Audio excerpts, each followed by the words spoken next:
The SS Kingston was built in Sunderland, England in 1871 and was described as an iron screw brigantine. She was in service for 10 years before running aground on Shag Rock. Now her rudder and prop sit on the sea floor at 50 feet. Because steam-powered fleets were becoming so important during this period of history, the 240-foot Kingston was commissioned to haul coal to many of the ports these steamships visited to refuel.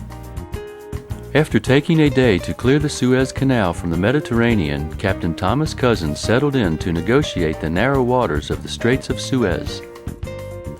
Because of the dangers here, he still wouldn't trust his first mate. As the hours passed, Cousins continued to make all the calculations and do the navigation himself.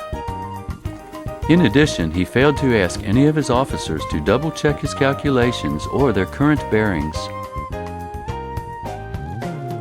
Captain Cousins had been without sleep for 2 days before finally turning over the helm to his first mate, thinking everything would be easier now.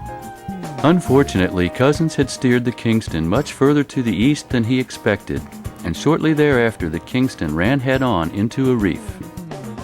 Besides the Kingston's double masts, she had been powered by a single coal-fired 2-cylinder compound steam engine which could produce 130 horsepower and a top speed of 11 knots. For the next 2 days, Cousins assessed the state of his ship until water reached the engine room and all power was lost. That's when he ordered the crew to the lifeboats. He remained on board the Kingston until the last possible moment when it became quite clear she was down by the stern. This was when he finally abandoned ship and leapt onto a lifeboat himself.